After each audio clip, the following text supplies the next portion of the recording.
Sergio Ramos, si je marque au Bernabéu, je ne célébrerai pas. Les déclarations de Ramos avant le match Real-Séville. Partagé. Ce dimanche à l'occasion du match entre le Real Madrid et Séville, un homme en particulier sera sous le feu des projecteurs. Sergio Ramos revient au Santiago Bernabéu. Le défenseur est de retour au Santiago Bernabéu après 16 saisons passées à défendre le maillot blanc. Les supporters ne manqueront pas d'ovationner leur ancien capitaine avant le coup d'envoi du match de dimanche, 21h, entre le FC Séville et le leader de la Liga. Un moment très spécial pour celui qui a remporté tous les titres possibles avec Madrid depuis son arrivée à l'âge de 19 ans jusqu'à son départ, 35 ans, quand il est parti jouer quelques saisons au PSG. Je vais me sentir comme chez moi, j'ai passé tant d'années ici, avec les moments les plus importants de ma carrière, et j'ai de merveilleux souvenirs des supporters et de mes coéquipiers. Ce sera un moment unique et émouvant, a déclaré Ramos dans une interview accordée à DAZN.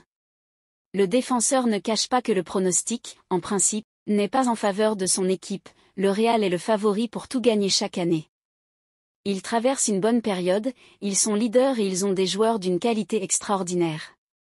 Nous connaissons très bien le terrain que nous allons fouler et nous essaierons d'y faire un bon match, poursuit l'Espagnol. Il affirme également que son admiration et son affection pour le Real Madrid sont telles qu'il ne fêtera rien s'il venait tromper la vigilance de l'U1. J'ai beaucoup de respect pour les supporters et pour tout le Real Madrid et si je marque, je ne célébrerai pas, mais si j'ai la chance de le faire et que ce but nous aide à gagner, je serai ravi parce que ces 3 points nous seront très utiles. Le défenseur a également évoqué le nul du match aller, nous avons joué face à face avec le Real, nous avons eu des occasions de gagner. Kepa a repoussé une très belle tête qui nous aurait permis de l'emporter. Séville, quand il est compact, quand nous sommes tous sur la même longueur d'onde et que nous mettons de l'intensité, montre que c'est une équipe de guerriers. Il ne peut pas dire grand-chose sur son avenir à ce stade de la saison. Ramos a signé un contrat d'1 an avec Séville, une décision qu'il a prise avec le cœur parce que je suis une personne qui a besoin de nouvelles motivations et d'excitation, et pour régler cette dette que j'avais envers les supporters, ma famille, Puerta, Reyes. C'était une décision très émotionnelle, très sentimentale, et j'ai donné la priorité à Séville avant n'importe quelle bonne offre. Il n'exclut pas de rester une saison de plus à Séville. Aujourd'hui, je suis heureux ici et je ne pense pas à ce qui pourrait se passer demain. J'essaie de bien m'entraîner tous les jours et tant que je me lève avec la même envie, pourquoi pas, on ne sait jamais si l'année prochaine je serai là ou si j'aurai envie de partir. Je verrai le moment venu. Mais il est clair que revenir chez moi a été un privilège et surtout revenir pour porter l'écusson de Séville, le club qui m'a formé, qui m'a vu grandir et qui a fait de moi un homme de football. Le Real Madrid refuse une faveur demandée par Palmeiras pour Endrick. Les prestations d'Endrick avec Palmeiras suscitent beaucoup d'enthousiasme au Brésil et à Madrid, où il est attendu cet été. Endrick ne cesse de progresser, mais aussi de coûter plus cher au Real Madrid. Le futur madrilène vient de retrouver son club après avoir manqué le début de saison en raison de sa sélection avec les U23 du Brésil et il a déjà marqué son premier but de la saison face aux Corinthians. Au total, depuis l'annonce officielle de son transfert, Endrick a marqué à 15 reprises qui permettent à Palmeiras de débloquer des bonus sur son transfert. En effet, les 2 clubs se sont accordés sur un montant de 35 millions d'euros fixes, plus 25 autres millions sous la forme de bonus. Comme le rapporte AS, sur ces bonus, Palmeiras a déjà perçu 10 millions d'euros dont 7,5 M euros ont été débloqués grâce au but du prodige brésilien et le reste pour sa sélection avec le Brésil. Mais pour chaque 5 buts marqués, le club espagnol doit verser 2,5 millions d'euros avec une limite fixée à 25 buts. Il a atteint les 15 buts dimanche, bingo pour Palmeiras. Palmeiras veut le garder un peu plus. D'ici son arrivée au Real Madrid, cet été, Endrick pourrait donc rapporter 5 millions d'euros de plus à son club formateur grâce à ses buts et il semble pleinement en capacité de le faire tant sa progression est perceptible match après match. D'ailleurs, Palmeiras aimerait bien pouvoir compter un peu plus longtemps sur lui, c'est-à-dire toute l'année et donc la saison du championnat brésilien. D'après la presse brésilienne, la demande aurait été faite à la Maison-Blanche qui n'a évidemment pas donné de réponse favorable. En effet, UL Sport, à l'origine de l'information, précise que l'entourage du joueur a répondu qu'il n'y avait aucune chance pour que cela se produise. Fabrizio Romano a d'ailleurs confirmé cette information, à savoir qu'Endrick rejoindra le Real Madrid dès la pré-saison, où le numéro 9 pourrait l'attendre. La stratégie du Real Madrid pour éviter un clash Mbappé-Bellingham. publié le mercredi 21 février 2024 en 15h30 par Jordan B. 2713 lectures. La stratégie du Real Madrid pour éviter un clash Mbappé-Bellingham. Le Real Madrid s'apprête a priori à accueillir Kylian Mbappé. Florentino Pérez souhaite éviter que l'arrivée du Français déséquilibre son vestiaire. Le président a pensé à une stratégie pour s'assurer que ses joueurs s'entendent bien. Kylian Mbappé devrait rejoindre les rangs du Real Madrid, au terme de la saison. Si son salaire devrait largement diminuer en quittant le PSG, ses émoluments sont jugés comme potentiellement problématiques pour le vestiaire. Florentino Pérez voudrait absolument éviter tout risque de jalousie entre les joueurs. D'après les éléments obtenus par le journaliste Ramon Alvarez de Mon, le président madrilène a élaboré un plan pour favoriser la bonne ambiance de son vestiaire. Pérez envisagerait de proposer une augmentation à Jude Bellingham, de façon à ce que la signature de Kylian Mbappé ne crée pas de « grief comparatif ». Il pourrait en être de même pour d'autres joueurs. Une augmentation évoquée lors de la signature de Bellingham. Defensa Central ajoute qu'un entretien a déjà eu lieu entre le président du Real Madrid et l'international anglais.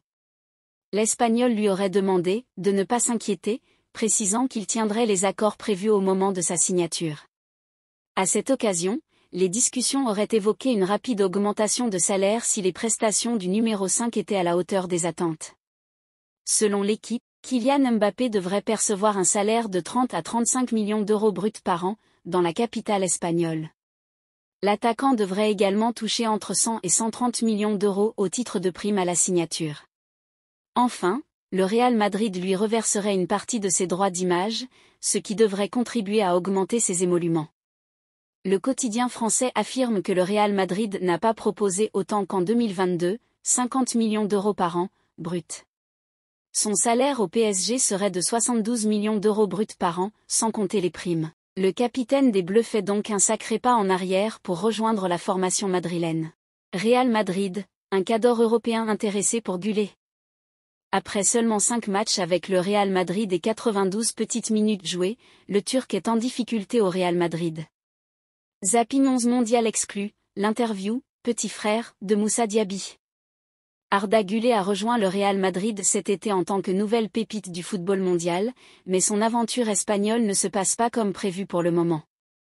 En effet, le jeune international turc n'a disputé que 5 bouts de match avec les Merengues, pour 92 minutes au total. Même s'il a été blessé pendant un certain moment, Arda Güler ne joue pas non plus depuis son retour. Selon AS, il y a énormément d'attentes en Turquie en ce qui concerne le jeune prodige et les supporters s'impatientent. Real Madrid, la date de retour d'Éder Militão se précise. Éder Militão est victime d'une rupture des ligaments croisés. Le Brésilien est indisponible depuis le 12 août. Son retour se précise. Blessé au ligament croisé du genou depuis la première journée de Liga, Éder Militão pourrait bientôt effectuer son retour à la compétition. Le 12 août dernier, c'est la dernière fois que l'on voyait Éder Militão sur une pelouse de Liga. Le Brésilien avait été victime d'une rupture des ligaments croisés du genou. 7 mois plus tard, son retour approche. Selon le média français qui suit l'actualité de la Casablanca, Real French Madrid, le défenseur pourrait revenir à la compétition dès la fin du mois de mars ou au début du mois d'avril. Cette date coïncide avec celle qu'avait évoquée Carlo Ancelotti, il y a 3 semaines. L'Italien avait déclaré « Éder Militão sera de retour en avril ou même à la fin du mois de mars ». Mercato PSG, la tactique rusée tentée par Nasser El-Khelaifi pour empêcher Kylian Mbappé de signer au Real Madrid. Mercato PSG, quand Kylian Mbappé officialisera-t-il sa décision de rejoindre le Real Madrid? Un retour qui tombe à pic. Ce retour sera primordial pour le Real Madrid puisqu'il pourrait intervenir au moment des quarts de finale de la Ligue des Champions. La défense centrale méringuée avait été décimée ces derniers temps avec la rupture des ligaments croisés de David Alaba et la blessure à la cuisse d'Antonio Rudiger. Même si sportivement, les absences ont été parfaitement gérées, dont Carlo avait parfois dû aligner une charnière centrale inédite Tchouaméni-Carvajal. Les retours de Thibaut Courtois et d'Éder Militão pourraient arriver au meilleur des moments. De l'AS Cannes jusqu'au sommet de la Serie A, en passant par l'équipe de France, Sébastien Fraisse est livré au micro d'Elvin de Fazio et de 90 minutes au cours d'un long entretien où il retrace sa carrière, évoque les légendes qu'il côtoyait ou affrontait, de Roberto Baggio à Gianluigi Buffon, En passant par Zlatan Ibrahimović, Francesco Totti ou Alessandro Del Piero, sans oublier le légendaire Ronaldo. LDC, Pepe et Lamine Yamal font tomber 2 records. Ce mercredi, les 8e de finale de la Ligue des Champions nous offraient 2 belles affiches alléchantes avec d'un côté un duel entre 2 formations malades, Naples et le FC Barcelone, et de l'autre une confrontation entre le FC Porto et Arsenal. Si Italiens et Espagnols se sont quittés sur un score de parité, 1-1, les Portugais quant à eux ont arraché la victoire sur le gong face aux Anglais, 1-0. Au-delà des résultats, 2 joueurs auront marqué à jamais l'histoire de la plus prestigieuse des compétitions européennes. Titulaire en défense centrale face à Arsenal, Pepe, qui fêtera ses 41 ans le 26 février prochain, est devenu le plus vieux joueur de champ à participer à une rencontre de phase finale, quelques mois après avoir succédé à Francesco Totti en étant le joueur le plus âgé à disputer la phase de poule. En parallèle, Lamine Yamal, 16 ans et 233 jours, a fait tomber un record de précocité en devenant en Italie le plus jeune joueur de l'histoire à disputer un match à élimination directe en C1.